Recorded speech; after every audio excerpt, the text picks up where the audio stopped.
Hello, everybody. I'm Ron Brownstein, Senior Editor of The Atlantic. Thank you for joining us for the third installment of The Way Forward, a digital initiative hosted by The Atlantic in collaboration with Chatham House, Emerson Collective, and the Peterson Institute for International Economics. Emerson Collective is majority owner of The Atlantic. The goal of today's hour-long conversation is to explore what the COVID-19 pandemic means for another world crisis, climate change. There are many big topics to cover. Is there a relationship between pandemics and climate change? How does the coronavirus affect efforts to reduce carbon emissions to net zero by 2050? Does it delay these efforts or does it heighten their importance?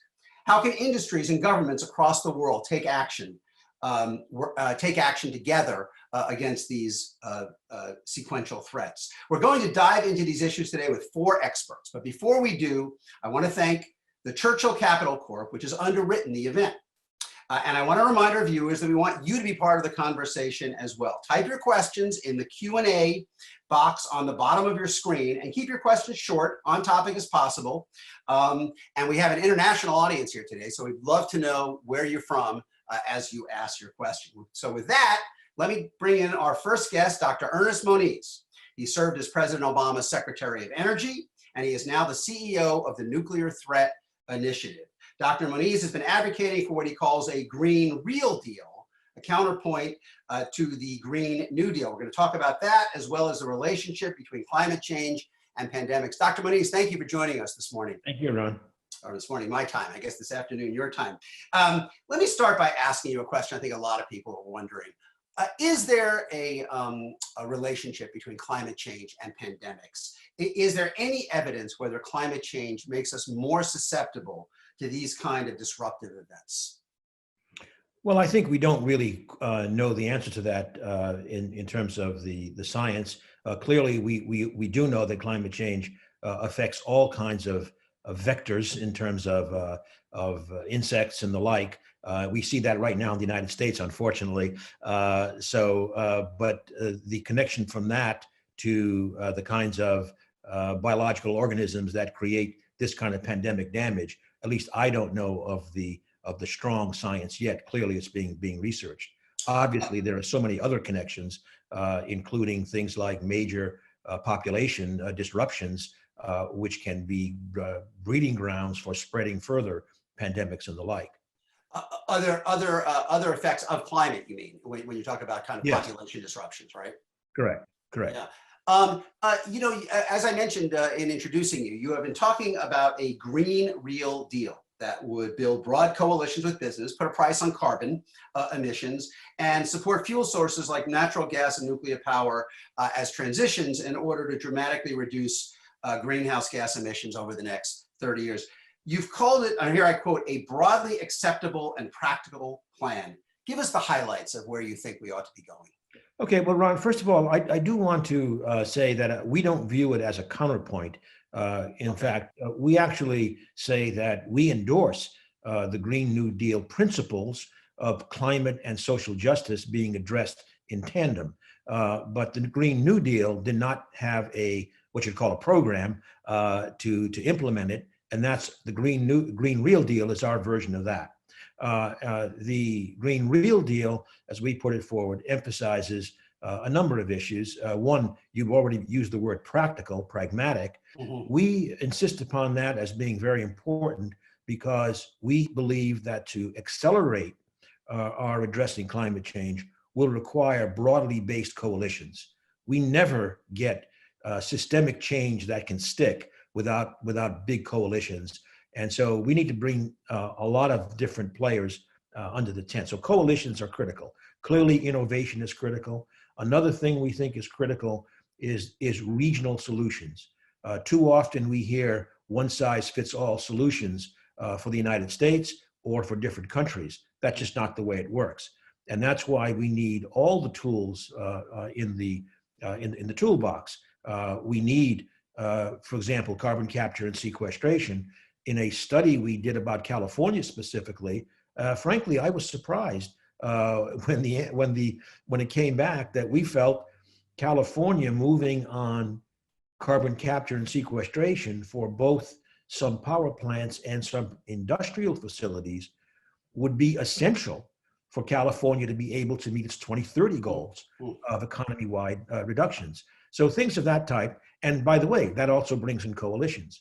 If I can just mention one other thing, in the Green Real Deal, we certainly make very prominent the importance of energy jobs. And by the way, of course, we had some new job numbers yesterday. Once again, not very attractive. But what's not in those numbers is if we look at clean energy, because at EFI, we do issue an annual energy and employment report. If you look at clean energy, we lost in March and April 1/6 of all the clean energy jobs in the country, roughly 600,000 jobs. So we lost double the gains made in the last 3 years. However, as we now aim to climb out of the economic hole caused by the virus, we believe that investing in that clean energy transition would be extremely effective because, for example, over the last 5 years, the growth in energy jobs has doubled the growth of the economy as a whole. So it's a great leverage point for investing in needed infrastructure and creating jobs. You know, one of the questions that has come in right away from our viewers goes to that last point. Do you foresee that the post-COVID-19 way of life, the way that we're living is changing? Will that be helpful or harmful to a more green world and responding to the challenge of climate change? Well, the reality is, let's face it, school is out. On that, we'll see. However, some comments I think are in order. One is obviously the oil industry has been hit very hard. Now, I believe that the oil industry was heading for structural change in any case before the virus. The virus has emphasized the point that you can't operate a big business without cash flow. And so I believe that the industry will not come back to where it was. It will look different. But in looking different, hopefully, it will be recognized that we're still at the beginning of a secular change in which the oil industry is going to be profoundly altered as we go to very, very low carbon, to very, very low emissions. But in doing so, I will go back to carbon capture and sequestration.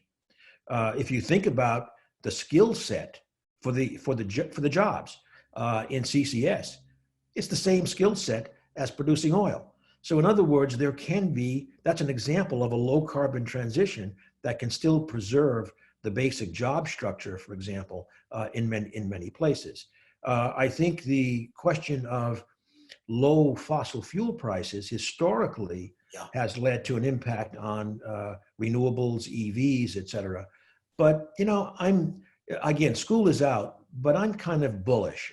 I think that the reliability that one gets from things like renewable resources looks pretty good in the face of the volatility that we are seeing. That's only one example. Can I follow right there? Because that was one thing I wanted to ask you, and some of our viewers, like Michael, was wondering. We are seeing this cratering of oil prices. Will that slow the transition toward cleaner energy sources if it's sustained for any length of time? Well, again, the traditional argument would be yes, because it lowers the imperative to go there. But again, I think that first of all, I don't see any pulling back from things like, you know, renewable portfolio standards, which are often evolving into renewable portfolio standards. I mean, broader than renewables. I see the impetus for electric vehicles going on as the cost of ownership equals that of a combustion energy vehicle sometime in this decade. So I see that there are factors on that side as well. But as I said earlier, one should not forget the certainty and reliability that comes with so many of these clean energy technologies. That has enormous value. So I'm bullish in the end that we will be able to maintain our momentum. The question is, can we accelerate it? Because frankly, we're way behind pace in terms of where we have to go. You know, one striking conclusion in your paper on the Green Real Deal is where you say, quote, "There are no clear silver bullet solutions to decarbonization at the present time. Multiple clean energy technology options are needed for each sector of the economy and region of the country." How does that core conviction shape your strategy on where you think we ought to go? Oh, well, it's absolutely central, including the fact that while we certainly endorse the very important move towards, let's say, net zero for the electricity sector, and the electricity sector is and will continue to be what I would argue is kind of the lead horse in getting the whole economy to net zero, but it's insufficient. I just don't see that resolving the problems, let's say, of agriculture in terms of CO2 equivalents. Frankly, I think there are major challenges with a lot of the transportation sector. Air travel is an obvious one. Right. With very energy intensive industries, there will be challenges. I personally believe that the zero electricity system is going to have to be complemented by something that is I'll put a fuel in question marks, in quotation marks, excuse me. The quotation marks meaning it could be something like hydrogen, as an example. And so a clean electricity and a clean hydrogen sector together, I can see managing all the energy needs that we have in the economy. But that remains to be seen. There are other possible pathways. I would say that to reach net zero by mid-century, what we see in front of us today is not going to be enough. That's another part of our Green Real Deal. We are going to need a sharp focus still on innovation to produce new options. Among those, by the way, another report that we produced at EFI is, I think, the increasing attention given to carbon dioxide removal, let's say principally from the atmosphere, is going to be essential. In fact, I would argue the word net in net zero means it's almost a tautology that we will require large negative carbon technologies to reach that.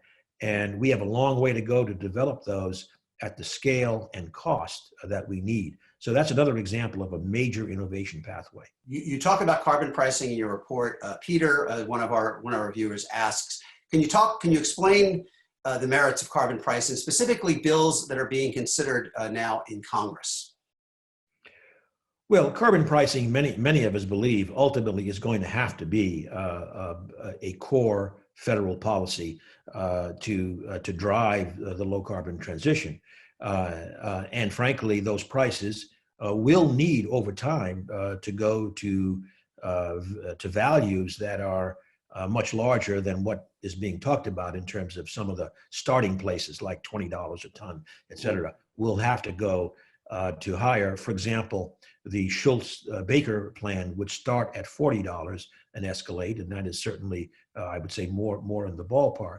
Now, in terms of in Congress, I mentioned Schultz-Baker. Schultz-Baker is a plan, for those who don't know, that suggests a carbon price, as we've said, but combines that with using the funds to go back to people as a flat dividend, that calls for carbon border adjustments, and that calls for some reduction of other regulations and incentives that one might not need with a carbon price. That's an interesting package. I will note that, and I will admit this is a bit of a concern, that right now with the enormous fiscal hole that we are in because of the virus, to return to the virus, the idea of a new revenue source might be looking more and more attractive. And, for example, the Schultz-Baker $40, we're talking, $200 billion. So it's not 2 trillion, but it's a substantial amount, and that's an annual amount. However, the caution here, and I think this is where we need to really look at this, if a carbon price leads simply to deficit reduction, 2 problems with that. It's not directly, certainly, a job driver, nor is it progressive. Quite frankly, it is regressive, because the relative impact on lower income families would be higher, whereas the dividend approach would actually be net progressive in terms of the relative support for lower income families. So there's a lot. So a price is great and we need it, but there's a lot to discuss here in terms of how those funds are mobilized, and also what are the implications for regulation, et cetera, because I do not believe that one can just have a price. That is, one will need some additional regulations for quite some time at least, especially for those sectors that are hard to decarbonize.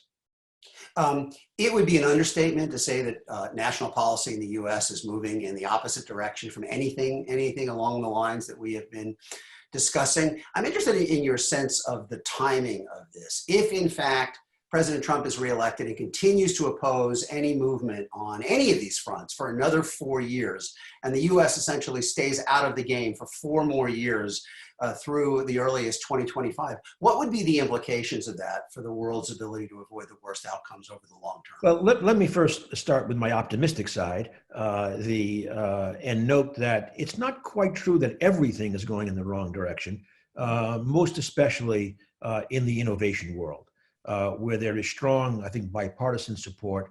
And in fact, quite bluntly, while the administration has consistently proposed to Congress every year a slashing of the energy research, development, demonstration budgets, the reality is Congress has not gone along with that, and in fact has increased those budgets. So I think that is an indicator also of the lurking support there is for addressing climate change, at least in addressing the solution. If the administration continues to oppose moving forward on carbon pricing or on other policies, obviously it will cost us more time, and time is of the essence. We are way behind, frankly, the pace again that we need. If we had the Paris meeting of 2020 to reevaluate the goals from 2015, there is no doubt that virtually the entire world would agree on the fact that we need much more ambition, and we need to up those goals. And in my view, in the United States, while the administration's position probably has been far less damaging than is often discussed, mainly because we do have the innovation agenda and we have the state-based agendas, again, renewable standards and the like, some of the regional cap and trade markets. So there's a certain stability there. But frankly, in the end, American leadership in the international realm is absolutely critical. And I think we need to have that leadership re-expressed as soon as possible. Let me ask you, you mentioned, we have a question that relates to this from Taylor in San Francisco. You talked about some of the long-term energy possibilities, hydrogen, carbon capture, and sequestration. Between here and there, what is the role that you see for nuclear power in our energy mix? Well, nuclear power, first of all, I do believe that we need to find ways to sustain the current plants, which are such a big part of our carbon-free generation. They have been for a long time, and they still are. And a separate story, not for now, but I think that's going to need a revisiting of the regulatory system for the electricity sector. That system was not really designed for the kind of technology mix we have today, especially with wind and solar and the like. So I think that's one issue. Now, there are the nuclear plants currently being built in Georgia, the 2 reactors, but frankly, I don't see any additional 1,000 megawatt or plus construction projects starting in this country for a long, long time. I am bullish on the so-called small modular reactors, some of the advanced so-called Generation 4 reactors, and they certainly have not proven themselves in terms of cost performance. They do look very attractive from a safety point of view, and I think that we are going to need a much stronger public-private partnership to at least get a couple of those plants to the demonstration phase, because we got to find out if that dog hunts, frankly, and can become a major part of the mid-century solution. Secretary Moniz, thank you so much. We're going to have to leave it there for today, but thank you for joining us.